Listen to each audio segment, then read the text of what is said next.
आप देख रहे हैं SY लाइव न्यूज। सरकार द्वारा हिंदी को अनिवार्य बनाने के निर्णय को वापस लेने के बाद मनसे पदाधिकारियों ने ठाणे स्थित मनसे केंद्रीय कार्यालय के सामने जश्न मनाया, नारे लगाए और कहा कि यह जीत मराठी लोगों की है।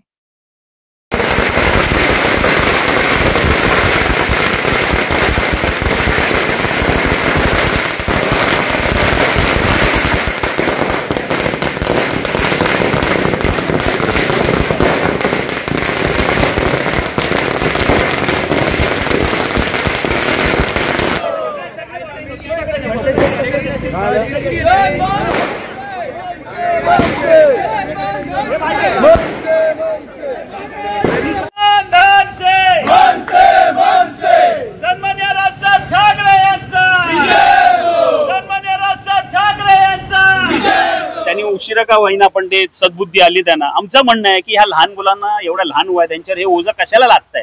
महाराष्ट्रात बरेचसे प्रश्न पडलेले आहेत, त्या प्रश्नांकडे लक्ष द्या ना। हा एवढा काय मोठा विषय आहे? पोरं सगळे शिकणार, आम्ही पण शिकलो, सगळ्यांना हिंदी येते, वेगळं काय आहे? पण तुम्ही एवढ्या लहान मुलांवर हा बोजा टाकू नका, हे आमचं सगळ्यांचं मत होतं। सन्मान्य राजसाहेबांनी आवाज उठवला, सन्मान्य राजसाहेबांनी सर्व मराठी माणसांना साथ दिली, सगळ्यांनी उत्स्फूर्त प्रतिसाद दिला। मराठी माणूस मोठ्या ताकदीने 5 तारीखला उतरणार। आज आमच्या ऑफिसमध्ये एवढी वर्दळ होती, मराठी माणसं येत होती की आम्ही कसं यायचं, काय काही लोकांनी कविता बनवल्यात, या 2 भावांवरती कविता केल्यात की महाराष्ट्राला आता काय गरज आहे, कशासाठी। म्हणजे असे लोक उत्स्फूर्त येत आहेत, पाठिंबा देत। बऱ्याचशा संस्था येऊन गेल्या सन्मान्य जिल्हाध्यक्ष अविनाश जाधव साहेबांना भेटण्यासाठी की आम्ही आमचा तुम्हाला पाठिंबा आहे। आणि 5 तारखेला कधी न असा झाला असेल असा भव्य मोर्चा निघणार होता।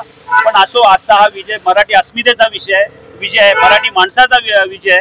आम्हाला नक्कीच आज खूप छान वाटतं। उद्धव साहेबांनी केला, पण इम्प्लिमेंट तुम्ही करताय ना, तेव्हा तर काय असं झालं नव्हतं। पण तुम्ही आज मराठी माणसाच्या मागे लागला, लहान मुलांच्या मागे।